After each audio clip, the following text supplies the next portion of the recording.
ఇవాళ సబ్జెక్టు అల్లు అర్జున్ గురించి మాట్లాడాల్సిన అవసరం ఇప్పుడు ఈ పరిస్థితుల్లో వచ్చింది. మెగా కాంపౌండ్, మెగా ఫ్యామిలీ అంటే చిరంజీవి గారు ఎంత అణిగి ఉండారో, ఎదిగిన కొద్దీ అణిగి ఉన్నటువంటి మార్గదర్శకులు ఈ దేశంలో చిరంజీవి గారు.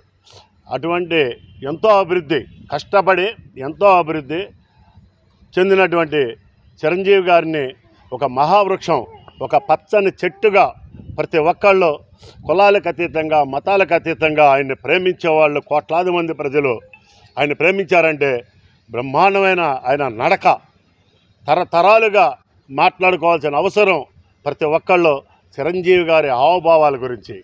అలాగే చిరంజీవి గారితో పాటు ఆ కుటుంబంలో పవన్ కళ్యాణ్ గారు కూడా ఎక్కడ ఫైర్ అవుతున్నారంటే ఆయన ఒక అన్యాయం మీద ఫైర్ అయ్యారు.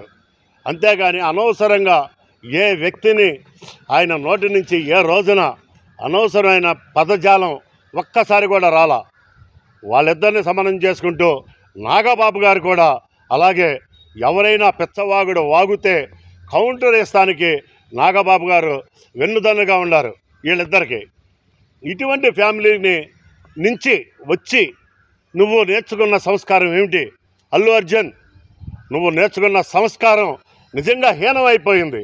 మేమందరం ఎక్కడెక్కడి నుంచో మారుమూల ప్రజలు ఆయన చూసి మేము ఆయన అడుగుజాడల్లో నడవాలి, ఆయన హావభావాలు కావాలి, ఆయన విధానాలు కావాలని చెప్పేసి అందరం పాటించుకుంటూ పచ్చని మొక్కలు నాటుకుంటున్నాం, రక్తదానాలు చేస్తున్నాం.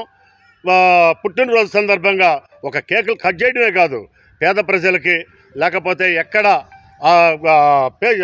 హాస్పిటల్స్లో కానీ ఎక్కడ అనాథలు ఉన్నారో, ఎక్కడ అమాయకులు ఉన్నారో వాళ్ళని ఆదుకోవడానికి వాళ్ళ పిలుపుని అందుకొని అభిమానులుగా ఈ రాష్ట్రంలో అత్యధికంగా తయారయ్యాం. అల్లు అర్జున్ రేపు డిసెంబర్ 6వ తారీఖున నువ్వు మాట్లాడిన దానికి చిరంజీవి గారు, పవన్ కళ్యాణ్ గారు, నాగబాబు గారు వాళ్ళ కాళ్ళు కడిగి ఆ నీళ్లు పబ్లిక్గా మీడియా ముందు నెత్తిన పోసుకుంటే పోసుకో, లేకపోతే ఈ 40 గ్రామాల్లో ఈ మండలం బాపులపాడు మండలం నుంచి హనుమాన్ జంక్షన్ నుంచి మాట్లాడుతున్నాను. ఈ 40 గ్రామాల్లో రేపు డిసెంబర్ 6వ తారీఖున నీ సినిమా రిలీజ్ చేయలేవు. ఏ థియేటర్లోనూ నీ సినిమా ఈ ప్రాంతంలో రిలీజ్ కాదు. ఈ గన్నవరం నియోజకవర్గం మొత్తం కూడా నీ సినిమా రిలీజ్ అవ్వటం మాత్రం ఖచ్చితంగా అవ్వదు. ఒక్క ఫ్లెక్సీ కట్టేవాడు ఉండడు. ఇది ఛాలెంజ్ చేసి చెప్తున్నాను. డిసెంబర్ 6వ తారీఖు ఈ లోపల నువ్వు మీడియా ముందు వాళ్ళ కాళ్ళు కడిగి ఆ నీళ్ళని నువ్వు నీ నెత్తలు జింపుకుంటే నీకు ప్రక్షాళన జరుగుద్ది. అప్పుడు కూడా సహించం. దాన్ని ఏ విధంగా మార్చుకోవాలో ఆ విధంగా మార్చుకోవడానికి ట్రై చేస్తాం. కానీ నువ్వు చేసిన తప్పు, చిరస్థాయిగా చేసిన తప్పు చేసేసావు. ఇప్పటికైనా సరే నువ్వు నిర్ణయం తీసుకో. అల్లు అర్జున్, నువ్వు ఒక కామెడీ యాక్టర్వి. నువ్వేదో హీరోని అనుకుంటున్నావేమో, నువ్వు ఒక కామెడీ యాక్టర్లాగా కనబడుతున్నావు. ఆ కామెడీ వరకే కానీ నువ్వు ఒక హీరోగా మాత్రం భావించుకోబాకు. హీరో అంటే రామ్ చరణ్ అంటే యాక్షన్తో కాదు, హావభావాలు, తండ్రి వాళ్ళ భావాలు అందిపుచ్చుకుని ఆయన మాట్లాడే డిబేట్లు చూడు. ఎక్కడైనా సరే రామ్ చరణ్ మాట్లాడే విధి విధానాలు చూడు. ఎంత క్లాసుగా, ఎంత అఫీషియల్గా కానీ, ఎంత సౌమ్యంగా మాట్లాడుతున్నాడో, ఎంత అణిగిమణిగి ఈ ప్రజల కోసం మాట్లాడుతున్నాడో, ఎంత సర్వీస్ చేస్తున్నాడో కూడా తెలుసుకో.